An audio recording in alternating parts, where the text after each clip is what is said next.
So, joining us now, we have a very special call-in guest. He is a senior writer for Newsweek, MSNBC contributor, contributing editor to Vanity Fair, and New York Times bestselling author. You already know who it is, the king of always having a normal one online, Kurt Eichenwald. Kurt, how's it going? Okay. Well, first, I want to correct you there. This has already started. Okay, this has already started.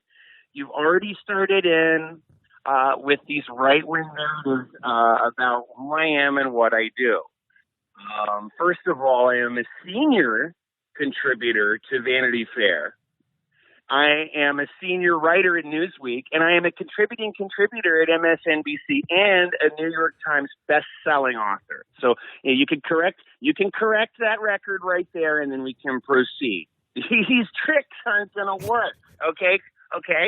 So Kurt, you're having another really good week online. Like I said, staying normal, staying regular all the time online. Could you just fill us in a little bit? What's going on with these emails you're sending Ben Shapiro about the Parkland teens? Okay, I want to clear the record first of all. I didn't send any emails. Emails were sent by me in order to correct a vicious right-wing smear campaign from the Parkland High School victim, acting in concert with other right-wing actors. And I want to make something very, very clear to you. This was a routine day-long Twitter fight that I got in. This is one of my routine, if you've heard of a routine traffic stop, this is a routine day-long 48-hour Twitter fight. Nothing out of the ordinary. What happened was that Ben Shapiro and some of these Parkland students, underage students from Parkland, decided to team up and accuse me of being a fan of tentacle porn. I assure you, I've only ever researched tentacle porn in order to expose tentacle porn. You were exposing it to your family in this case, right, Kurt? I have now I see you're trying to trick me. I know what's happening. That's pretty clever there. You're trying to trick me into saying I exposed myself to my family with tentacle porn. That's far from the truth. Everything was consensual and everything. I have affidavits to prove this. And if you're going to keep lying, I want to make something very clear. This entire podcast is being recorded in real time by a court reporter in Dallas for a grand jury that has been convened to issue subpoenas and indictments related to my Twitter fight. I am very serious about this. No, you take online very seriously, Kurt, and we respect that. I just want to get to the issue here. People have been making fun of you because of this hentai tentacle porn issue for a while now, and we just want to get to the bottom of it. Let's be something very clear. Like millions of Americans, like about 75 million Americans, I have ironically dabbled in hentai tentacle porn, and this is a well-known fact. Will, this is a well-known fact, if you will. All you need to do is log on to any number of mainstream ironic tentacle porn websites. I'm a moderator myself on a number of them. Of course, I am a moderator on Captain Nemo versus the Hentai. I am the only moderator, of course, on Calamari Hot Mommy. .org. This is normal. These are job holding community members who engage in this sort of ironic family time. I'm in on the joke. I have engaged to the point of completion with tentacle porn in order to debunk tentacle porn. This is very simple. Millions of America have engaged in this ironic pastime. And if you disagree, if I detect laughter that is directed at me instead of with me in this matter, you will be hearing from the grand jury that has been convened. Why do you think? If you proceed with this line of questioning further, and if anyone listening to your podcast laughs at this, you too will receive a subpoena. I swear to God. I swear to the eight-tentacled God and I'm just getting notice here on one of my burner phones used primarily for Twitter fights. I'm getting a notice here that I've been removed as Vanity Fair contributing senior contributor editor. So that's just wiping off of my list of credentials. So I'm no longer associated with Vanity Fair. That's no problem. I've heard that the New York Times might actually revise downward your sales numbers and remove you from the list of best-selling authors there. Just a heads up. Yes. This is a valid point. Now you're bringing it up from a place of mockery, which is going to get you, and which Chapo, I'm sorry, which Chapo? This is Matt. Matt Christman, you've been served. I want to let you know that you've been served. You've officially been podcast served. You've been served for my audio grand jury. You will be going to prison, sir. However, yes, I am finding out we're finding out that not only have I been let go from Newsweek, fuck them, never needed them, fuck Newsweek.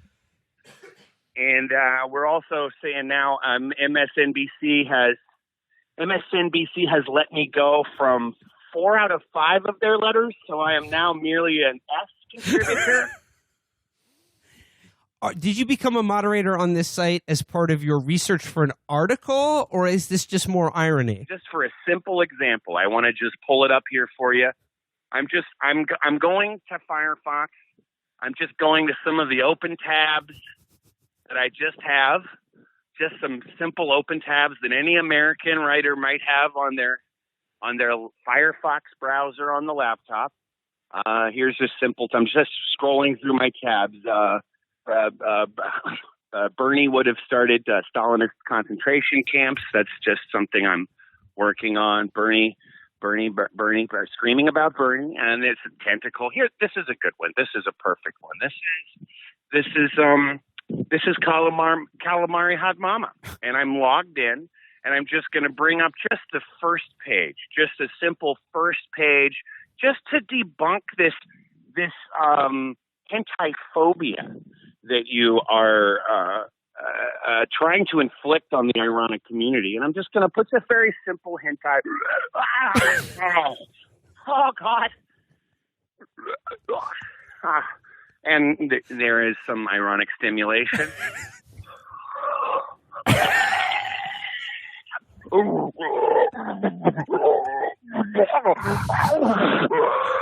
I've never been so stimulated in my life. Ladies and gentlemen, former contributor to Vanity Fair, Newsweek, MSNBC, and former New York Times bestselling author, Kurt Eichenwald, everybody. If I could just interrupt you. Will, this is Kurt's wife. I am now speaking to you from his podcast office. This is Kurt Eichenwald's wife. Anyone who has participated in this will be served with papers. The police have your last imprints, and will be coming after you. Okay, I'm sorry, Mrs. Eichenwald. I hope Kurt's...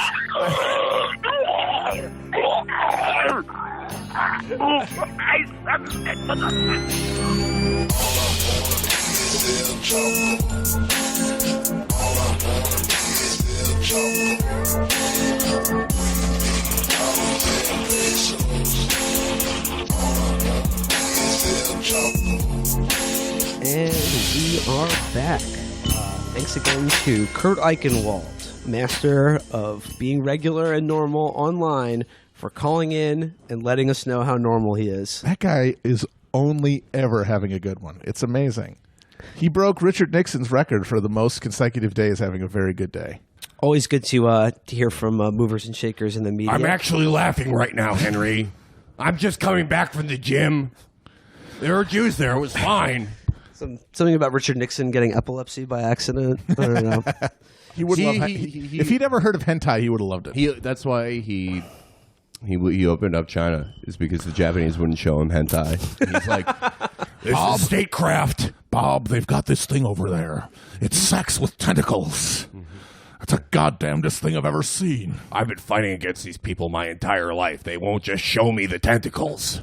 So, moving on from one corner of the media to the other, I think events have pretty much lined up this week in such a perfect constellation that I think it would be a good idea to do sort of a deep dive into friend of the show and editor-in-chief of The Atlantic magazine, Jeffrey Goldberg. Oh, hey, Yes. Jeff. Hey, Jeffrey. Yes, the great helmsman of mainstream liberal thought. As Yeah. you see in the West Coast, East Coast in general. And you know what? This is going to be, people will accuse this of being a negative segment, but I do want to say Goldberg, he's an impressive guy. He went from being in the WWE to being the editor of the top magazine in orthodontist waiting rooms. So never let anyone tell you what you can and can't do. That's what I got to say. Jeffrey had an amazingly busy week. A lot of ups and downs, a lot of ins and outs, Maud.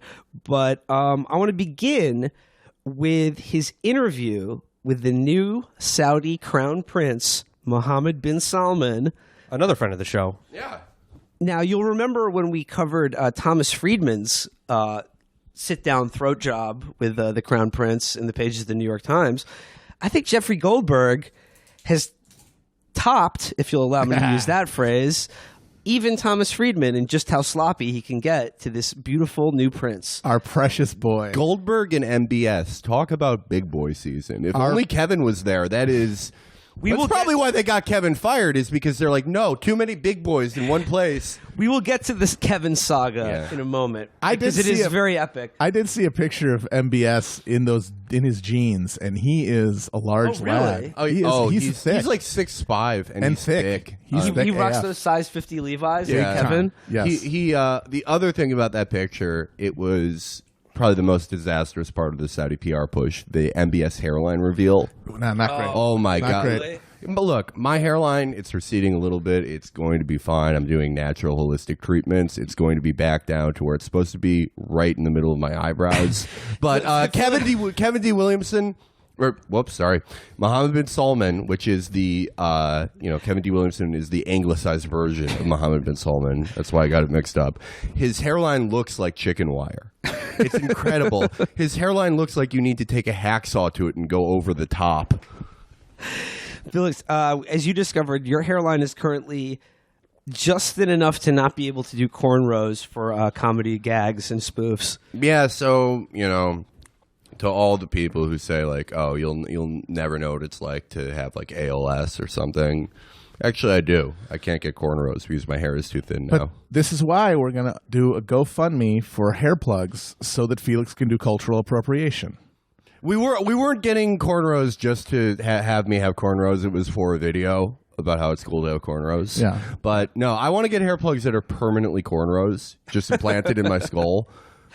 Just stapled in there. Yeah. So the Crown Prince is doing his charm offensive of America right now. It's part of this huge PR push that, we've been talking about on this show for a while now, all the way back to when we talked about Saudi Vision 2030, this bold new plan to reform the kingdom and make it a little bit friendlier to its important allies in the West, namely America, or rather the American media, so they can stop covering the country like it's a, totalitarian theocracy that did 9/11.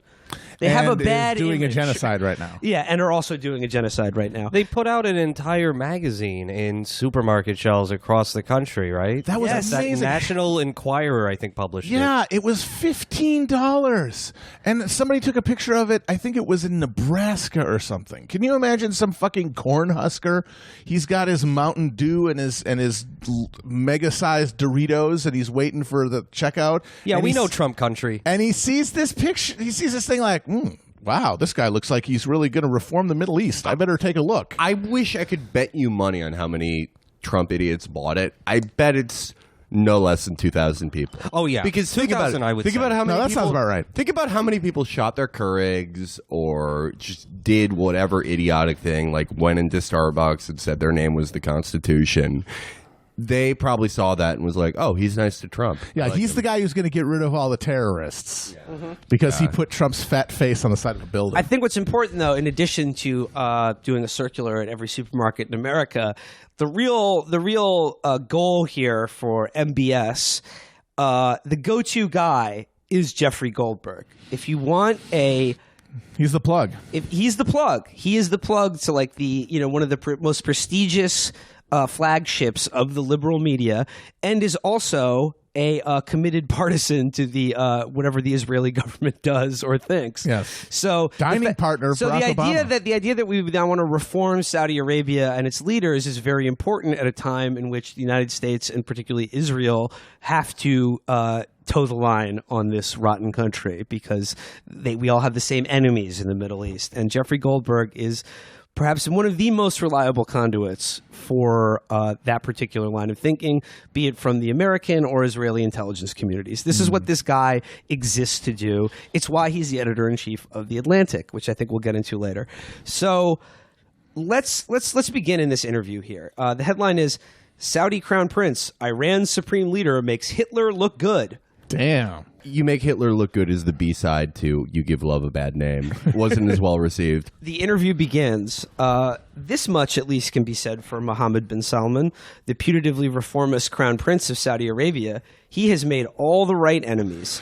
Among those who would celebrate his end are the leaders of ISIS, Al-Qaeda, Hezbollah, and Hamas, 4-year-olds in Yemen dying of kwashiorkor. as well as Yemen's Houthi rebels. And all the swollen And children. the entire clerical and military Instagram leadership. models who just want to be left alone. And it says here, it goes on, he says, our conversation took place in Prince Khalid's living room beneath a painting depicting the 1945 meeting between President Franklin Roosevelt and King Abdul Aziz ibn Saud, the founder of modern Saudi I Arabia. wish it was DJ Khalid. Shout out to that reference to Adam Curtis in the film Bitter Lake, which takes its title from that very meeting in the Suez Canal between Roosevelt and the founder of the House of Saud. The beginning of a beautiful A relationship. beautiful relationship that has really blossomed into so many wonderful things in the modern world. The collaboration between the post-war United States empire and fanatical, theocratic, oil-rich Saudi Arabia. It's been awesome for everyone. Lots of fun franchises all over the world. You've probably visited their locations in Afghanistan, the Caucasus region, anywhere. They have just, they're like when a doctor gets really into franchising subways. Now, the interview begins where he, tees up a nice, big, easy softball for MBS by saying, could you start by talking about Islam and the role you think it should play in the world? And it gives him a chance to say, Islam is a religion of peace. And then go on to say, our duty is to spread the word of God, but, we also believe in freedom as well. But then he says, now today in the triangle of evil, and Goldberg says, the triangle of evil? And MBS says, yes, I will explain in a moment. In this triangle, they are trying to promote the idea that our duty as Muslims is to reestablish the caliphate, to reestablish the mindset of the caliphate, that the glory of Islam is in building an empire by force. But God didn't ask us to do this, and the Prophet Muhammad did not ask us to do this. So he's talking about caliphate mindset, and he wants to reassure all of the readers that Saudi Arabia and Islam, the modern version of it, does not seek to establish a caliphate by force. But Goldberg says about the triangle, and MBS says, first in the triangle, we have the Iranian regime that wants to spread their extremist ideology, their extremist Shiite ideology. They believe if they spread it, the hidden imam will come back again and he will rule the world from Iran and spread Islam even to America. So he's like, yeah, all the things that we're accused of doing, actually it's Iran that's doing it, and it's the Shiite extremism. Oh. And he's bringing up our good friend, the hidden imam. Everyone take a drink. Yeah, because, like the people who actually did try to establish a caliphate by force very recently, you guys might have remembered hearing about that. They really definitely were in favor of all of the Shia ideas. They were very Shia friendly. Oh, they were worshiping fire, doing all the bad things that they do. No, I like that. They're not Iran's goal is not any geopolitical aim. They just have to collect the Dragon Balls and get their one wish to bring Ayatollah Khomeini back. So the first part of the triangle is Iran. The second part is the Muslim Brotherhood. And the third part What? are the terrorists, which are Al Qaeda, ISIS, What? and everyone who believes in caliphate mindset. Wait a minute. I'm confused. I think it will reveal itself as the interview goes. Like the Mahdi. It's like an advent calendar. Oh, we got Syria. Oh, we got Yemen. Whoa, oh, we got the biggest piece of chocolate. It's the Mahdi. Now, Goldberg is, of course, a serious journalist. Yes. He's not going to use this opportunity to talk to this young prince, not press him on some hard, tough issues. Crown Prince Solomon, can Tekashi 6ix9ine say the N-word? I'm glad you asked, Jeffrey. He says, isn't it true, though, that after 1979, but before 1979 as well, the more conservative factions in Saudi Arabia were taking oil money and using it to export a more intolerant extremist version of Islam, Wahhabist ideology, which could be understood as a kind of companion ideology to Muslim Brotherhood thinking? MBS responds, first of all, this Wahhabism, please define it for us. We're not familiar with it. We don't know about it. Can you define the word, please? Can you use it in a sentence? Goldberg says, what do you mean you don't know about it? And MBS says, what is Wahhabism? And Goldberg says, you're the crown prince of Saudi Arabia. You know what Wahhabism is. Damn. MBS says, no one can define this Wahhabism. It's like neoliberalism. Yes. It's just a slur that, people use for, Well, that is an old line. That is an old line saying that Wahhabism is a slur and then it's not a real thing and then it's just normal Islam, which is pretty cool. I mean, if the guy who started my religion got kicked out of his village for stoning too many women to death, I'd probably be like, yeah, well, who's that bitch? I don't know her. when your main chick finds your second phone, when your main family finds your second secret family, and in Wahhabism, that second family doesn't have to be secret. Are we talking about Wahhabism or Marco Rubio? Folks, Marco Rubio. Allegedly. So he presses him on Wahhabism, and MBS says, no one can define Wahhabism. There is no Wahhabism. We don't believe we have Wahhabism. We believe we have in Saudi Wait a minute. We Arabia. don't have the thing that we don't know what it is? Yeah, we don't know what it is, but we don't have it, and we Okay. can't define it even if we did have it. We believe we have in Saudi Arabia Sunni and Shiite. We believe we have within Sunni Islam 4 schools of thought. And then he goes on to talk about those schools of thought and give a sort of filibuster, this long, meandering answer about all the different schools of thought in Sunni Islam. Yeah, you've got Inche, Entje. And then Goldberg asks, but what, he's pressing him here. This is real journalism. Mr. Too Damn Journalist. He says, what about the funding of extremists? MVS says, when you talk about funding before 1979, you were talking about the Cold War. You had communism spreading everywhere, threatening the United States and Europe and also us. Egypt had turned into that time into that sort of regime. We worked with whomever we could use to get rid of communism. Among those was the Muslim Brotherhood. We financed them in Saudi Arabia, and the United States of America financed them. True. Very true. Wait, does he go on to say they stopped doing it after 79? No, he says, well, in the Cold War they were doing it, and then after the Cold War... But that's like that's when it became its most coordinated. That's when they kicked it into its highest gears in 79. After the seizure of the Grand Mosque. After they were like, we can take all of our devout men and send them overseas into proxy wars and accomplish even more of our goals. Because we have more money now.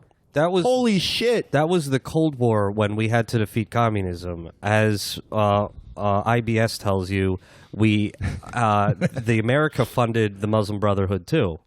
This is making a lot of sense to me, and this is the first time anyone has been able to explain Middle Eastern politics to me. I'm sorry, Felix. I was talking to those other girls when I didn't know you really liked me like that before 1979. So they have a little back and forth about the funding of extremism, and Goldberg gets a chance to say this line. I spent a lot of time in Pakistan and Afghanistan in the late 1990s and early 2000s. Thanks, Jeff. Wow. You take any interesting cab rides over there, Jeff? Please tell me about Are them. you angling for an internship? Yeah, I have a global perspective. Thank you, Jeff. My summer abroad was the most wonderful experience of my life. So they have a back and forth on this, and then Goldberg says, you think you'll ever be friendly with Qatar again? And MBS says, it has to happen one day. We hope they learn fast. It depends on them. So here's where it gets really good.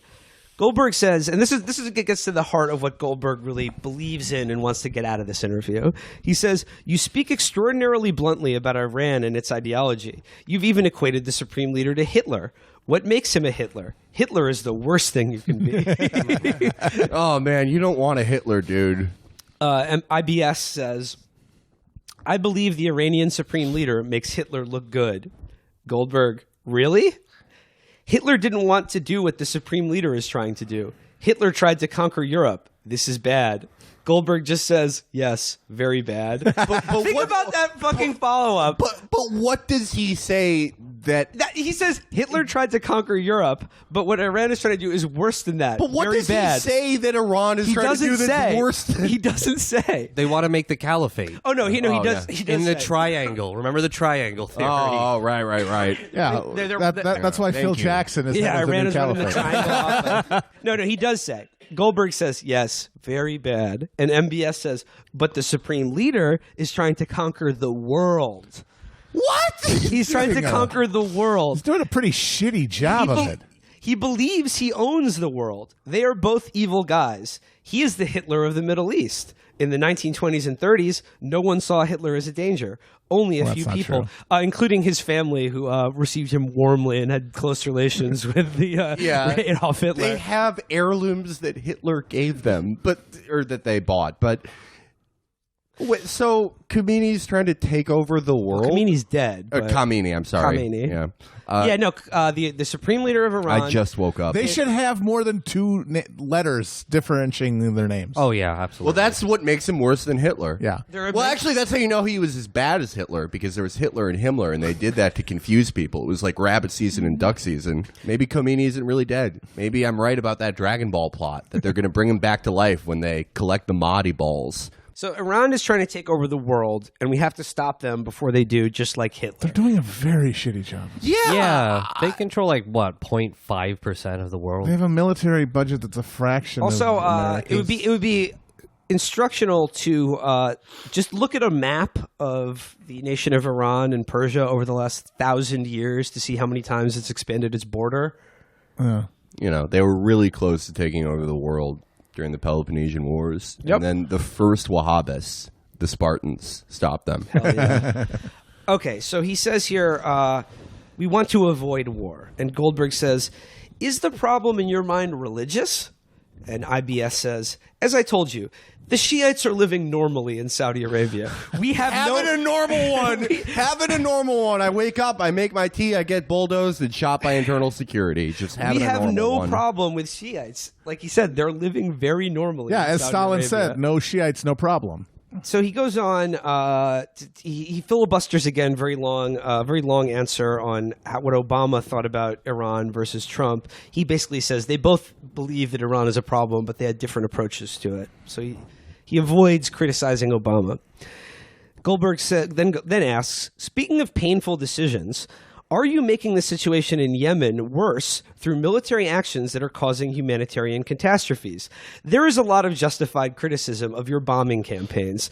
That is a really artfully worded question, and it does bring to mind the sort of phrasing that the New York Times or other outlets will use to describe what's currently happening in Gaza right now, where it's just sort of like, some critics might be saying that your war is something that they might consider genocidal. Or the New York Times, this is a real headline from today. Sporadic rifle fire from the Israeli side of the Gaza border made clear that the Palestinian protests could elicit the sort of response that killed 20 people a week ago. So going on, MBS's answer to this is, first of all, we have to go back to real evidence, real data.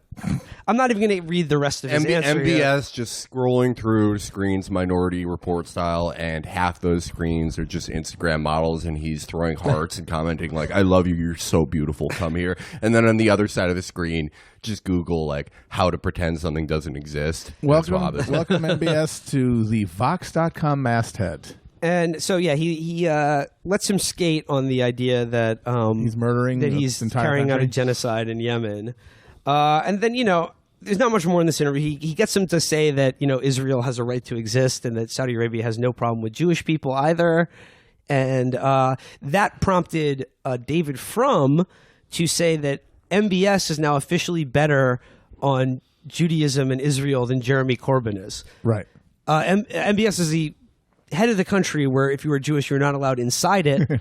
And if you practice the religion openly, you will be executed. Well, he is right, though. I mean, this is a better friend to Israel than Jeremy Corbyn. That's true. That's the thing. That's all that matters when people when Fromm and Goldberg talk about being good. They're not talking about being good for Jews. They're not talking about creating an environment where Jews are open in a society. They're talking about supporting Israel. That's all that matters, because the whole goal for all of these motherfuckers is to get all the Jews into Israel eventually and turn it into just a steroidal nuclear powerhouse down there. Every single Jew in Israel for a huge party. Yeah, that's the idea. Well, you know, when two big boys get together, you get a great big belly full of truth. Well, here's what I don't get. So MBS has all this money to spend on, propaganda, but they still sell the tabloid. They don't just give it away, they sell it. Because they're in America. If something's free, it's worthless. That is what we know. And they understand that much about us to know that. How many flyers have you been given in your life? Like, of thousands. Yeah. What have you followed up on? Probably only the flyer we were giving out to get a new host for the show. I've got a filing cabinet full of them, and one of these days when I get some free time, I'm going to go through Now, them. you Follow say- up on all those offers. Imagine they're like the Spartacists. They're just hanging out around convention centers, selling the MBS. They're just handing out the MBS issue of National But it's Enquirer. glossy, and there's fun. Yeah, There's exactly. trivia in it. There's Exactly. gossip. That's there's why it's worth there's money. A crossword puzzle. Okay. Before we get into more Jeffo, there has been this multi-month long push where MBS will talk to whatever shitty liberal journalist, whether it's Goldberg or Friedman, et cetera, et cetera. But the one thing he got that is worth more than 1,000 of those combined is the Rock cosign. Yep. He got co-signed by Dwayne The Rock Johnson. Dwayne All Rock Johnson, as he is now called. Yep. That's a very Bill Maher joke. Please put it in the real time. Well, how about this? Why doesn't he just buy The Atlantic or any of these other publications? They have more than enough money to do it. Remember when people told us we should run a news site? No one wants to get into that business. Now, you say for this propaganda effort, it makes sense that they would sell this $15 glossy magazine. As counterpoint to that, I will direct your gentlemen to the book that I have displayed on my bookshelf, Xi Jinping, The Governance of China, a book that includes many glossy photographs and fairly high production value, High quality. given out for free by the government of China. Can you believe how benevolent he is? Well, yeah. So I don't know who's doing better, President Xi, maybe President Xi. maybe the greatest world leader of our time, or Way MBS. closer to conquering the entire world. Yeah, than yeah. Iran or Saudi Arabia. And also, you know what? Unlike Saudi Arabia, Iran deserves to conquer the world. That interview with MBS, that was a good kickoff to Jeffrey's week, but it wasn't even him just letting this asshole say Iran wants to conquer the world with absolutely no pushback whatsoever. Not even close to being the most embarrassing thing that happened to Jeffrey Goldberg this week. The most embarrassing thing, for sure, was the hilarious implosion of the Kevin D. Williamson saga and his unceremonious canning from The Atlantic almost as soon as that fucking Minge the Merciless, as we've been calling him. That's not a fucking mispronunciation, people. We're It's a saying joke. that his mouth, it looks like a hairy pussy. It's a very smart joke. You need a high IQ to understand it. Jesus Christ. So, Jeffrey's role in the Kevin D. Williamson saga is underrated because people have been largely focusing on Cold Stone Steve Austin, the fat Yes. people's eyebrow, And- Minnie the Merciless. The El Nino of Big Boy season. Yeah, they've been focusing on Kevin and also the intolerant libs. and the intolerant libs and whether Kevin's a martyr or not. But really, Absolutely. the real player here is Jeffrey Goldberg, who made the decision to hire him to be a contributor to their new ideas section. And when the controversy first started coming out, particularly Kevin's comments regarding that women who have gotten abortions deserve to be hanged. Jeffrey's response to that was, in effect, I don't agree with Kevin, but it's a tweet. come on, people. It's a tweet. We shouldn't judge people based on like, a throwaway comment or whatever. This was the same argument that Bret Stephens made. And Jeffrey was implying that, again, liberals are being too precious. It's important to hear other ideas, even if you disagree with them. And basically said that Kevin was talented, but he was just trolling. He was taking a needlessly provocative position in an attempt to sort of own the libs and stir intellectual debate. Well, mostly own the libs. Yeah. Then it came out that Kevin Williamson had indeed said the exact same thing on a podcast. That was a bridge too far. And in Jeffrey's response to it, he seemed to say that, a tweet is one thing, but him saying the exact same thing in an audio version is too much. And he said here, he did not want to judge people for their worst tweets or assertions in isolation. But then on Thursday, Mr. Goldberg wrote in a memo to his staff that he had come to see the writer's remarks on Twitter as something more than merely trollish. The editor cited a podcast episode from the same month in which Mr. Williamson elaborated on his anti-abortion views. The tweet was not merely an impulsive, decontextualized, heat-of-the-moment post, as Kevin had explained it, Mr. Goldberg wrote. Furthermore, the language used in the podcast was callous and violent. What heat? This runs contrary to the Atlantic's tradition of respectful, well-reasoned debate and to the values of our workplace. Just because he was sweating when he tweeted it doesn't mean there was any heat in the moment. A quick aside here. Treat of the moment. I'm reading from the New York Times coverage of this, but it has this little nugget here that is just too good to pass up. The podcast in question was a national review show called Mad Dogs and Englishmen, hosted by Mr. Williamson and Charles C.W. Cook. Oh, God. The title of that podcast is more offensive to me than Kevin comments on capital punishment for women. Oh, my God. That would be the name of a morning zoo crew show in the Raj if it still existed. Oh, my God. Yeah, that's what... Oh, God. That's what Opie and Anthony would be called in Victorian England. Yes. Just very upsetting. Oh, God. What's hilarious about this, there's probably like a whiskey review corner or something. Oh, God. We have to gin. It's English. Oh, yeah, it's Definitely gin. Oh, Yeah, God. yeah. They drink gin. They're probably smoking really shitty cigars while doing it. Giving myself lupus just thinking about Yeah, this if you actually podcast. listen to that podcast, you find a more controversial opinion from Kevin. He walks back hanging the women, and he says they should actually tie them to train tracks, more in line with his preferred method of doing things. But what's funny about this is it reveals Jeffrey Goldberg is an absolute fraud. Because his whole thing in trying to hire Kevin in the first place is like, he's provocative. We're a liberal magazine, but we're not afraid to challenge ourselves and have ideas from outside the bubble. And then when confronted with Kevin's actual beliefs, his defense immediately is he's just joking. Yeah. He doesn't really believe that. Yeah, and then he has to walk it back when it becomes obvious that, yes, indeed, he does believe it. So it's a lot of almost fucking respect that someone like Jeffrey Goldberg has for conservative ideas. Well, that's just it. It's that the thing that needs to be gotten away with completely is the idea that there are any ideas being discussed or exchanged in any of these things. On the New York Times op-ed page, at the Atlantic, there are no ideas being transmitted. No one is learning anything.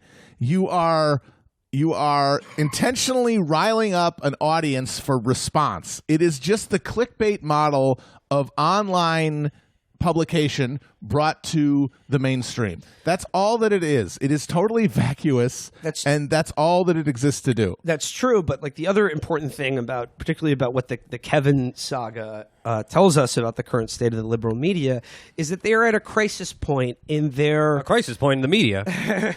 in their sort of self-image and conception, because The Atlantic is a magazine owned by David Bradley, who is a committed ideological neoconservative, but sold and pitched to an audience entirely of cosmopolitan liberals. The New York Times has sort of a similar dynamic going with it. The thing is, what they are selling to their readership is the fantasy that they are smarter and more open-minded than the baying, idiotic hordes that are beneath them, the Trump voters. This is and that's the thing. This is why the most important qualification for Kevin Williamson or Bret Stephens or any of these guys is that they're against Trump. Yep. Here's the problem. These people have their only influence now is with liberals. Mm-hmm. The conservative movement and actual body politic has completely passed them by. There is no such thing as a anti-Trump conservative now. Not on the ground, no. Not on the actual, not with any actual influence over government or policy. Every single anti-Trump conservative has a column somewhere. Exactly. There are probably this is not an exaggeration. This is my best guess. I would say there are probably between 500 and 1,000 people in America who think Trump is bad, but the Iraq War was good. So all these people have columns, and their only influence is with a liberal readership. However, the one line, the abortion technically still is the red line, because libs can they're happy to entertain thoughts of foreign intervention or cutting Social Security or free markets. However, things like wanting to hang women for getting an abortion, or just the outright criminalization or demonization of abortion, is still something that most people who read The Atlantic rightly want nothing to do with. Not even nothing to do with, but they don't think rightly that it's an idea or a thought that should be given serious treatment in a magazine that they're paying for. The only thing that makes them liberal is that they're pro-choice. Exactly. So they're going to their core in a way that all this other contrarianism doesn't. Exactly. And here's the thing, though, is there's no more need for people like Kevin D. Williamson outside of these sort of, hot houses like the National Review, or things that are pitched solely to ideological conservatives of a certain variety.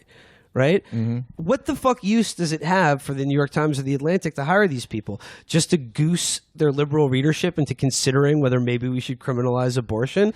These people have no influence over policy or the conservative movement anymore. So what does their value add to a place like the Atlantic or the New York Times? It's to flatter the audience. It's to make them feel like, yes, that they're more broad-minded than either the hooting swine who voted for Trump or the Antifa hordes of illiberal leftists. But the thing is, they still have lines. They still have things that are unacceptable. There have to be, because if you don't have anything, then what the fuck are you? You have to have some sort of container. And so there has to be a line, a thing that's beyond the pale. And yeah, he fucking went across it. In his zeal for triggering libs, congratulations, you triggered the libs. And they don't want to hire you now because you did it. You were too good at triggering the libs. So go back to the National Review. This dynamic about conservative intellectuals, I just want to read a little bit from a post by Henry Farrell from this week that I think really does a very good job summarizing this. It's titled, "Who Has Any Use for Conservative Intellectuals?" And I just want to read from a little bit. He says, "The conservative movement perceived the need for intellectuals, both to hold their own fractious coalition together through fusionism and the like, and to justify their goals to liberals who dominated the space of serious policy discussions and could possibly stop them. Liberal policy types, for their part, needed to understand that what was happening among conservatives and perhaps hopes to influence it a little. The result was that the conservative intellectuals were in a highly advantageous structural position, serving as the primary link between two different spheres which didn't otherwise come much into contact. As Network Sociology 101 will tell you, this allowed them a fair amount of arbitrage and enough slack that people like Jonah Goldberg were treated as serious thinkers." Oh, God, remember that. The problem is, and now he's saying the Never Trump people, remember they defected en masse, thinking that it was a fairly cheap gesture of independence. We all remember the Never Trump issue of the National Review. Yeah, they were born defective and they never stopped. Not only did this damage these intellectuals' personal ties with the new administration and the conservative movement, but it opened up the way for a conservatism that basically didn't give a fuck about policy ideas and the need to seem serious anymore. The result is that conservative intellectuals don't have all that much influence over conservatism anymore. The problem is that without such influence over conservatives, these intellectuals' capital with liberals and the left is rapidly diminishing too. If conservative intellectuals don't have much of an audience without conservatism itself, why should people on the opposite side listen to them anymore? Their actual ideas are mostly not that strong. Some of them are good writers, but good writing only goes so far. The only plausible case for paying attention to conservative intellectuals, qua conservative intellectuals, is that perhaps the pendulum will swing back after Trump and the old regime will be restored. That might happen, but you wouldn't want to be betting serious money on it. And I think that gets it exactly right about this sort of panic that assholes like everyone who has invested so heavily in the idea that it's really important to engage with the thoughts of the other side are at a point now where they really can't continue this charade for much longer because conservatives never ever pretend to take seriously the ideas of liberals or the left. And if you're going to... Nor would they ever even conceive of hiring like a left-wing voice to write for the National Review or Weekly Standard. Yeah, and if you're going to pretend to care about the other side's ideas, then the other side loves Trump. Get some actual pro-Trump fucking conservatives then. Get Bill Mitchell those on are the a one fucking op-ed page. There's zero pro-Trump columnists at a major mainstream like liberal audience thing. Mm-hmm. So you only have these ideological eunuchs who have no influence and speak for no one. Yeah. I mean, if you're really interested in representing the country, get one of those freakish positive Trump reply guys. Get one of those children Jacob Wohl. get one of those kids who can't seem to wash their face or wear shirts that fit and just reply like, MLK would have loved Trump and stuff like that. Just put them in there. No one cares. No one. Yeah, it's going to represent way more people than Snidely Whiplash or Homer Simpson in the landlord costume. Or any of the other people you're hiring. But I think it should be noted that both David Bradley and Jeffrey Goldberg are ideologically committed neoconservatives, right? Which means they're happy to fucking deal with social liberals, and they don't mind it at all. They don't care about But they that don't shit. give a shit about it. That politics doesn't interest them. In fact, all domestic politics are entirely negotiable to them. It could shake out any way, they'd be fine. As Richard Nixon referred to it, it's building outhouses in Peoria. Who gives a shit? That's domestic politics to them. Jeffrey Goldberg has even said as much during the 2008 election. He said, the only question in this election is what the president will do to prevent Al-Qaeda from getting nuclear weapons. Oh. Everything else, taxes, education, infrastructure, that's all just window dressing. It's the only question worth addressing. And then, of course, unspoken in that is how to confront Iran militarily as well. Well, I object to one point, though. When you say that Kevin Williamson was just triggering the libs with his outrageous abortion remarks about his day of the rope fantasy for women, that's not the case. This is a very personal matter to him. Oh, yes. Let's talk about this. The friend of the show, the baseball crank, has been one of Kevin Williamson's most indefatigable defenders recently, and correctly points out that, conservatives have been hearing for years from the left that, you men should not have a say over women's body. This is a women's issue. That's what abortion is. Apparently, that's not the case. This is a major issue that impacts Kevin. Reading from the crank. Do the voice. Kevin feels the voice. Kevin feels especially strongly. Oh, sorry. Yeah. No, he's not sick. He can do the voice. I'm a little sick, but this is precisely why this is asymmetrical. Kevin feels especially strongly about this issue because he's the sort of person who could, maybe would, have been aborted after 1973. They extend no similar empathy to how this affects him personally. And then links to Kevin Williamson's big article about the issue, which I'll read from right now in the National Review. This is from 2015, about that 20-week abortion bill. A note to House Republicans. This is the 42nd anniversary of Roe v. Wade. I never need reminding of which anniversary it is. It's always the same as my age. I was one of those who entered the world through a pregnancy of the sort we call unplanned. Though I do not object to being, quote, the result of human action, but not the execution of any human design. I was born about 3 months, call it a trimester, before Roe. In my case, the result was an adoption. Mine wasn't, as it turns out, the sort of success story you'd put in a brochure. My adoptive parents were divorced only a few years later, and there was subsequently a great deal of unpleasantness in my home upon which I do not intend to dwell. Some had happier families, some far worse. Eventually, I discovered that I had certain talents, which friends encouraged and teachers helped me develop. I had to be... I could float upside down. Was invisible in mirrors. I had the uniquely American experience of playing high school football in West Texas for what was the longest losing... Friday Daywalker lights. More like Friday Night Frights. learned a trade at the mighty Daily Texan at the University of Texas, and then moved to India to apply it. I was editor-in-chief of a small newspaper before I was 30, and started a daily newspaper in Philadelphia a few years later. I failed at that, but it was tremendously fun. And on our better days, we put out a more interesting broadsheet than the Inquirer. I published a few books, had a few rejected, walked in the foothills of the Himalayas, and driven a convertible through the Alps, gotten into bar fights, played Bach's Prelude as part of a classical guitar duet. I work at the only magazine I've ever really wanted to work at, and Bill Buckley once asked me for a word he was unable to call up at the moment. There have been a few rough stretches, and some that have been nearly perfect. None of it was optional. I've been a puppet, a pauper, a poet, a poet, a poet, and a king. Is it possible to give somebody like a 500th trimester mercy abortion that's after not- that? That is the most depressing thing I have ever heard. Okay. Oh, yeah, you want to abort me? Guess what? Bill Buckley placed his lizard hand on my shoulder. I got my book rejected. I've been in bar fights. I've had a little drink called tequila. I've driven a car. Yeah. Yeah. Oh, yeah. I could go to the movies by myself like that. I climbed the gentle foothills of the Himalayas. Yeah, like if you get off the airplane in Kathmandu, congratulations, you're in the foothills of the Himalayas. I've gotten into a hot tub without my T-shirt on. Yeah, I think if your pro-life position is you need to ban abortion or else Kevin Williamson will be aborted, you're fucking up because he's not really a sterling example of the people that you want to have around.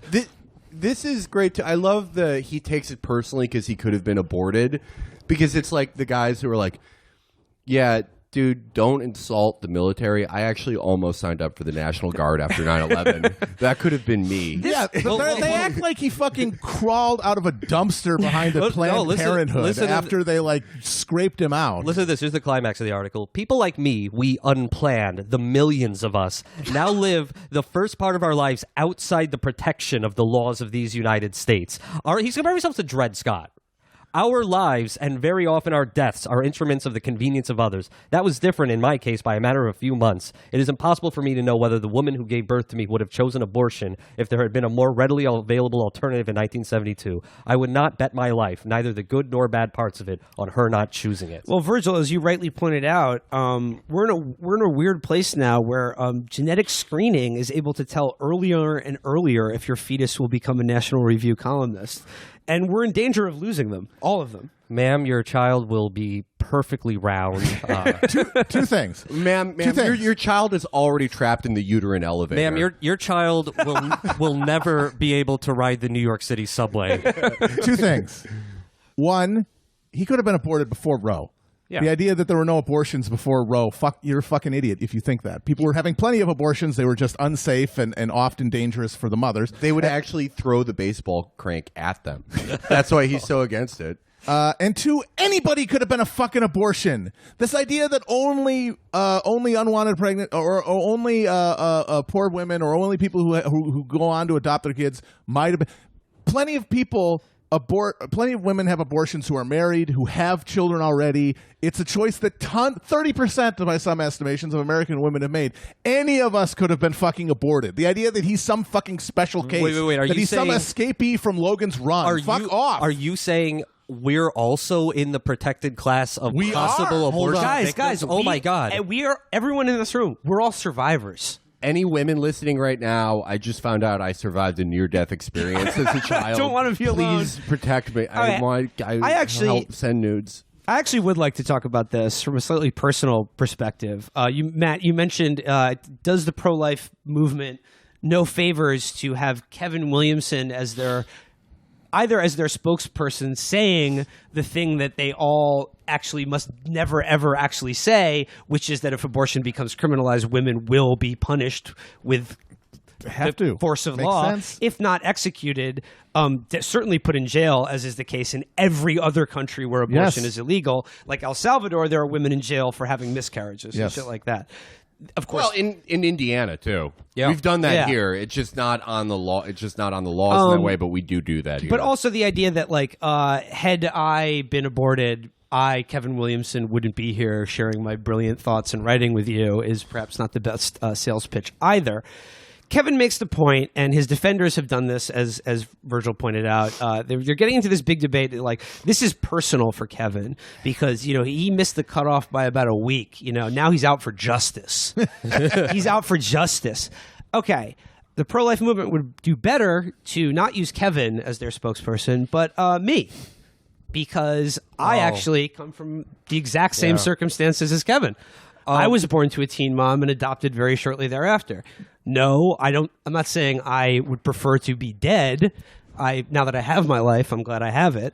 I very well could have been aborted. But however, wait, I'm confused though. You were born after Roe, though. Yeah, but that's not that. He's assuming he would have been aborted. Oh no! So why weren't you aborted? Will Loopered himself. Yeah, it's actually a time paradox on my own father. Yeah.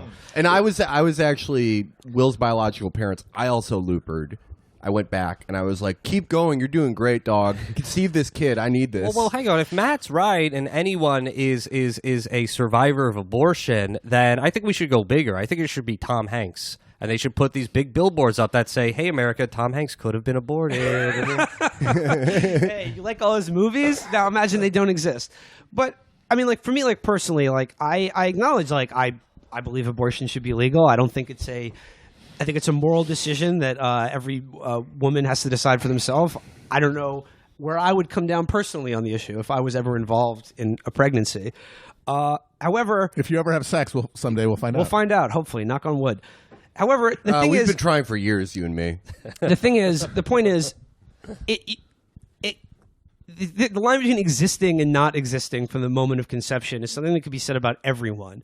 And I'm sorry, like, if my life just blinked out of existence at the hand of a doctor or a unwanted pregnancy, well, then I can't say that not existing really bothered me before then. I'm with Kierkegaard. Or no, I'm sorry. I'm with Schopenhauer. I think it would have been better if none of us had ever been born. Well, like I said, now that I'm here, it's pretty good. And for now. But again, this cheap, maudlin sympathy act that Kevin D. Williamson is going for by being like, I could have been aborted, is the cheapest fraud imaginable. And people are calling him brave for saying it. And it's just like, yeah, I love the idea that now he's wreaking his vengeance on the women of the world. But now another line that his defenders have taken up in his grotesque idea, that, as Virgil said, his day of the rope fantasies about all the harlots out there that would have killed him if he had the chance. His defenders are saying, oh, well, you didn't listen to the full interview. He goes on to say, I'm sort of squishy on capital punishment as an idea. He sort of waffles on whether he's even in favor of the death penalty. Waffles. He waffles and he pancakes and he omelets and he donuts. He says he's not sure if he favors capital punishment, but if we do have capital punishment, it should be hangings and like beheadings rather than lethal injection. To make it as spectacular as possible. Yeah, he wants to see the old style capital punishment, and then he also said that he doesn't believe laws can be applied retroactively. So his defenders are saying, oh, he doesn't really want to kill a quarter of all American adult women. He just thinks they deserve to die. So all of that is totally incoherent, but it just made me realize, wait a minute, all of Kevin's politics emanate from him hating his birth mother and fantasizing about murdering but his she didn't birth have mom. an abortion. Doesn't matter to him. No, Kevin hates his adopted parents. That is definitely true. If you read his articles about his relatives in Lubbock and how the utter hatred and contempt he has for them. Definitely hates. He hates. I think he hates his birth mother and adopted mother and all moms everywhere. Yeah. So he hates all parents. He's like the conservative memes about David Hogg and Antifa. He formed his politics when he saw the Beastie Boy videos where they throw a pie in the mom's face for telling them not to party, except it's a gun. This entire Williamson thing, though, it's sort of, that museum exhibit where they give you slices of the human body and you get to see how every little part works. This is kind of that for the conservative victimhood complex, because their whole thing for pretty much my entire life has been like, oh, your liberals are a bunch of pussies. You just come up with these new identities you can go into, slot yourselves into to make yourselves a protected class. But the moment it turns around on them, it's like, no, I'm actually an abortion survivor. And they who spent years and years and years trying to get everyone fired, the fucking Dixie Chicks, everyone. How about just Kaepernick of a more recent vintage? Fucking Colin Kaepernick. The second it can be turned on them, they're like, you should never go after someone's job. And I actually, like, I'm more sympathetic than most people to the, like, I'm more negative towards getting anyone fired than I think anyone in this Williamson debate. But from those fucking people who did that more than anyone, who pretty much got the ball rolling on all that shit, whenever it can be possibly turned around on them, suddenly they have every type of identifiable identity quantifier. And they are just so opposed to going after anyone's livelihood. And in the end, who gives a shit? Kevin D. Williamson is going to be invited back into the castle and blah, blah, blah. But he's a literal landlord. yeah. Well, and also, I mean, sorry, Jeffrey Goldberg. Yeah, you fired him, but once you invite a Kevin Williamson into your magazine, he can come and go as he pleases. You better get some fucking garlic, buddy. One kind of parenthetical thing, though, that I would like someone to explain. Someone of the Connor Frycore or Brett Stevens vintage of people. By the way, Molly Hemingway brought this up. Is Connor Frycore, is he going to resign from The Atlantic? He really should. Is he going to resign? No, Connor he's not. resign. Connor resign. Yeah, be principled, buddy. But I need them to explain to me what are tweets. Are tweets an example of a budding hive mind of illiberal neo-Stalinists enforcing political correctness on people, or a place to blow off steam that doesn't mean anything? Which is it? Because the people who are saying they're just tweets, like Brett Stevens wrote, they're just tweets. The guy has written approximately 5 million columns about the awful tweets of the left that prove that we're headed towards gulags. So what the fuck is a tweet? Is it only a tweet when it's one of your fellow media class ghouls? And when it's the hoi polloi, it's pitchforks. Maybe I guess that's the explanation. I think certainly similar to that. Alex Perrine made a good point about this a while ago, and he brought it up again with regards to the Williamson thing. Just like underscoring, I sort of said it earlier, but people in the liberal media class are very invested in this idea that they are charitable and open-minded to their colleagues on the right. So much so that they invest so much in this idea that it's just intellectual debate, it's just tweets. They don't actually believe the things that they claim to. Nobody could possibly believe that you could execute a woman for making a painful but personal medical decision. Yeah. No, sorry. There are plenty of people who really do fucking believe that. And what's more, this whole like abortion, pro-choice, pro-life debate on the question of punishment is actually a very good one that I think we should be having, and that I think the pro-choice side needs to be asked quite point blankly, what punishment pro-life, the pro-life side. Ooh, you. It's easy to confuse these things. It's both. The people who want abortion criminalized should be asked, and they should be made to answer, quite frankly, what sort of criminal punishments will be in store for not just the doctors or the women who procure them. Let's say you drive a woman to a clinic. Let's say you give her money to get an abortion. Are you an accomplice to murder as well? There's a whole litany of crimes and accomplices that can be opened up now, and I think they should be forced to delineate exactly what kind of punishment is in store for these people should Roe v. Wade be overturned and they get an abortion in a state where it becomes illegal. Because it really does expose a fundamental problem for the anti-choice people that has been kept at bay just because it doesn't come up, because it's all in the context of Roe versus Wade. The implications, like the actual legal implications, are sort of pushed away because it's still theoretical, but because abortion is supposed to hinge on this question of whether a fetus is a person. And it is something that is metaphysically impossible to know. All you do is you have intuitions one way or the other, and those sort of shape your politics from it.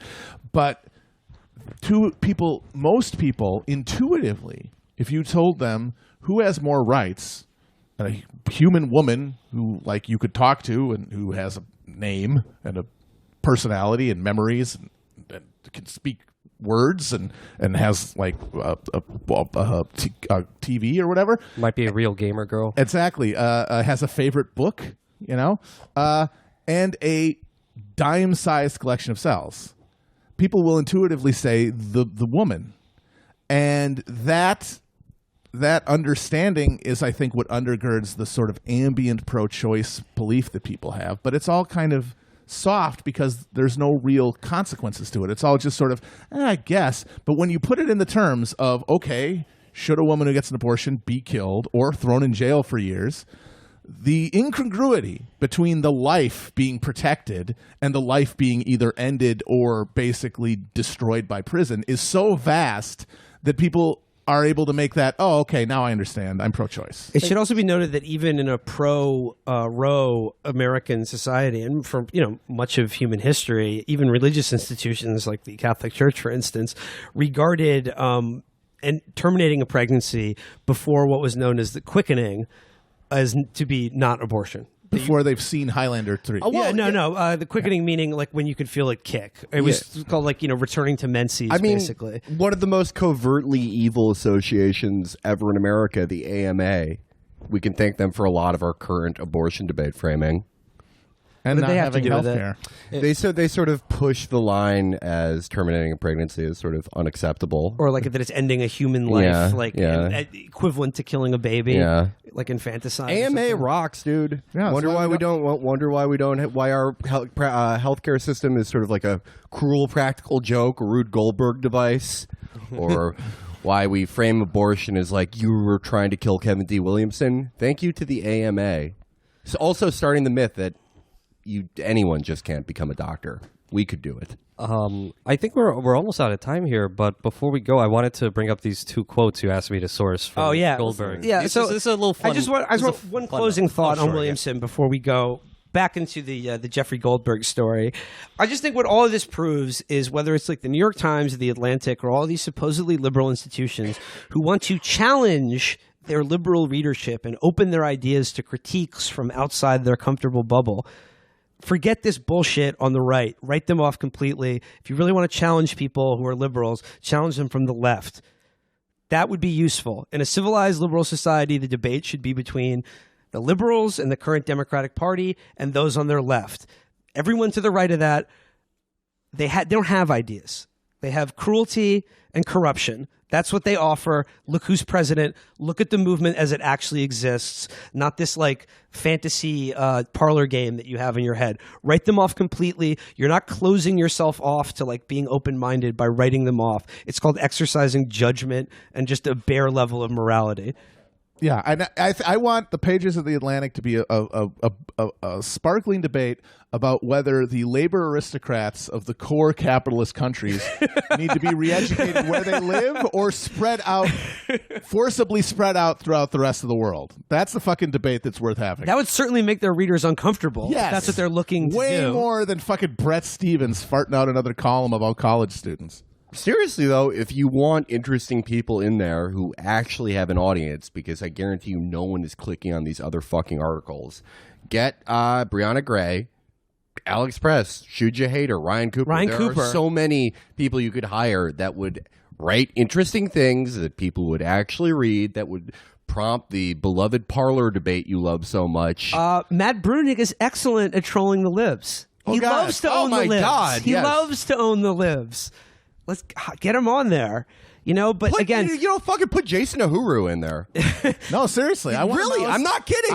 He wants someone interesting in there. I want Maoist third worldism to be something that these guys have to grapple with instead of something they've literally never heard of. None of these people actually believe that, like, the institutions that they preside over should cater to every conceivable view. No. So just quit lying to yourself. And keep the right in their own little silos where they belong, their own little funny farms talking to themselves. You don't need to engage with them. They're not intellectuals. They're not good. They're not serious thinkers. They're not serious writers. Like I said, they represent cruelty and corruption, and that's it. I mean, and the thing, talking about Williamson, this might have cost him his job, but if you want to talk about his ideas, hanging women who've had abortions is literally the only idea he's ever had. That's distinct and Williamsonian as opposed to just bog standard conservative misanthropy, which is the rest of his fucking output. You want to pick somebody who would actually really piss people off, but he wouldn't do it just advocating sort of woman genocide. Actually interesting, can actually write. Put Adolph Reed in there. Ooh, Hell yeah. Oh my God. He would piss the libs off. Oh my God. For and sure. Adolf Reed can actually fucking write. But again, it gets back to the essentials dynamic at play here, which is that for committed neoconservatives like Goldberg and Bradley and the people who run the Times opinion page, what is really out of bounds is the left. What they think out of bounds is hanging bankers who are responsible for the financial disaster or for the assholes who started the Iraq War. That to them is out of bounds. Yeah. And that is why that they will always continue to play footsie with these oafish, balded, just tubs of suet like Kevin D. Williamson. Or how about H.L. Merkin? All right, let's go back to the let's go back to the story of Jeffrey origins. So this is a funny note. I assume you've talked about this on the show before, and in our now. What is this? The 200th? This is the 200th episode. By the way, maybe we should have done something more. Fuck. Can we add like fireworks at the start? I don't know. Okay, you may have talked about this, but he's had an interesting post-college story. I'm reading from a post he made in the Atlantic, actually in response to Glenn Greenwald calling him for clarification, asking if he took a loyalty oath when he joined the IDF. Here's the quote. As a teenager, I felt a bit like David Ben-Gurion set adrift on Long Island. I thought that Israel might have been meant to be my true home, so I moved there in my early 20s, only to learn that in Israel, I felt like George Washington. No, the rest of the paragraph does not make that make sense. Why? Did he get some teeth pulled while he was there? Here's the money quote. This is from an interview that was posted on his website but taken down for some reason. I was a socialist Zionist growing up on Long Island. I lived in a non-Jewish part of Long Island, and I had the usual, or something between usual and unusual, experiences with schoolyard anti-Semitism. And those experiences sent me, in a way, to seek out some answer about my Jewishness. My parents, much to their later regret, decided to take me to Israel for my bar mitzvah. And when I was there, my eyes were open to the idea of Jewish power. I didn't put it in quite that way to myself then, but that's the way it worked. Seeing Israeli soldiers, Jewish soldiers, more to the point, Jewish tanks, Jewish machine guns, was quite exciting to a powerless 13-year-old boy suffering at the hands of Irish pogromists, juvenile pogromists.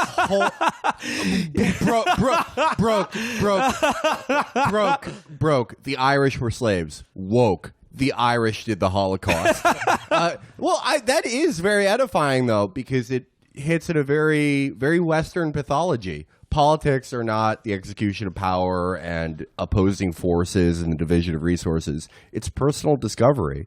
Sorry to all the Palestinians, but I really had to find myself as a Jew growing up on Long Island. They had cool tanks and machine guns. It was badass. It definitely shows you that there's nothing ennobling about being abused or oppressed, because this guy got punched by some O'Doyle brother, and then he decided to go to Palestine and beat the shit out of some excuse me, but the prisoners. Syosset crystal knocked is nothing to laugh about, Nat. He doesn't even say getting punched or beaten up. He just says schoolyard bullying, which just means they were probably teasing him for being a little butterball. Yeah, the cast of an Ed Burns movie called Fat.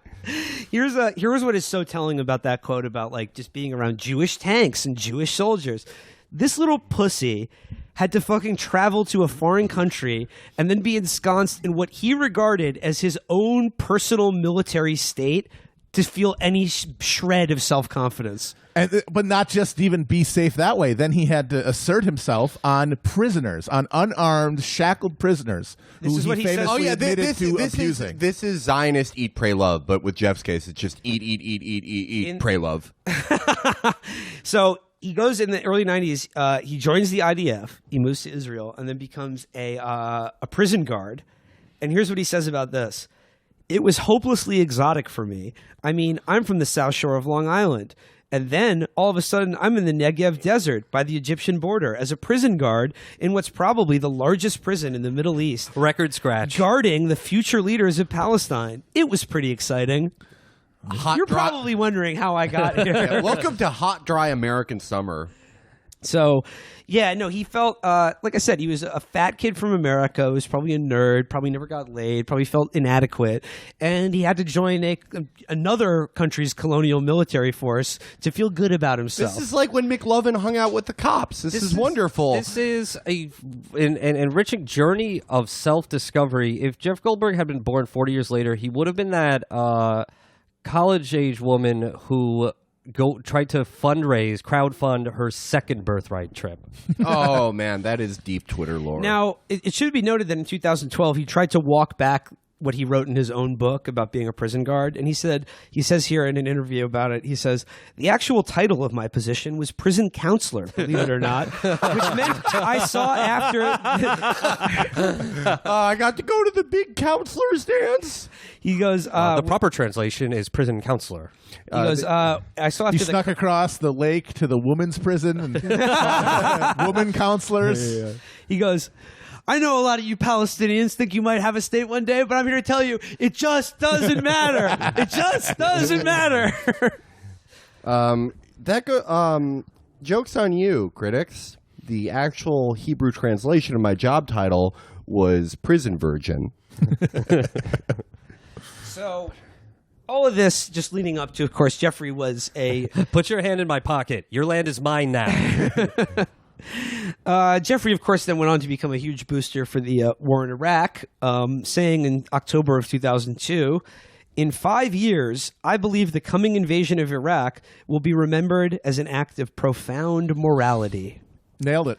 Profound morality. Oh, yeah. You know what? Maybe that self-discovery in the prison really paid off. Very prescient lad, little Jeff. In 2002, he also said of people saying, hey, maybe this Iraq war is unjustified and a terrible idea. He says here, arguments made against invading Iraq are made by people with limited experience in the Middle East. Their lack of They experience... haven't beaten up a single Palestinian prisoner. Their lack of experience causes them to reach the naive conclusion that an invasion of Iraq will cause America to be loathed in the Middle East rather than respected. Great call, Jeff. All the people who made that call, who, just by accident were 100% right, they never had the self-confidence that you get as a fat kid in Long Island who was bullied by the brothers McMullen and shows up and gets a toothy blowjob from a bored IDF conscript. Hey, man, all those articles for the Iraq War, that was self-care, okay? Who are you to judge? Yeah, Jeff Goldberg should just quit the Atlantic and put a cash.me link in his bio. So anyway, Jeffrey Goldberg exercising the same judgment in his Kevin Williamson hire as he did in his Iraq War predictions. Hard to say which one will prove out to be worse in the long run. Well, it's sad. It's sad that Kevin D. Williamson saw his own shadow and Big Boy season ended. All right, so that about does it for our retrospective on the career of Jeffrey D. Goldberg and our profile of abortion survivor Kevin D. Williamson. And if you've learned anything today, all the members of the show, abortion survivors, so please stop yelling at us. I actually survived an abortion and a fire. Yeah, none of us should be alone right now. And I have allergies. Okay, guys. Well, let's say something, though, about our... Well, this is officially our 200th episode. 200 hundo epos. Imagine that. Long, strange trip it's been. Like Kevin Gates says, life treats you differently when you're blessed. I'm Forrest Gump reincarnated. Yeah, so thanks for sticking around for 200 episodes. We will be here for another 200 more. And I guess before we leave, I should... After that, it's done. Yeah. No. Chapo will ride forever. Chapo forever. Wedding after wedding after wedding. Before we leave, I should give a shout out to our guest producer sitting in today, Travis. Travis works on Last Podcast on the Left, another very excellent show, which if you're not familiar with and you're looking to pod, check it out, Last Podcast on the Left. So that's it for our 200th episode. It's me, Will Menaker, for Chapo Trap House, signing off. Bye. Bye.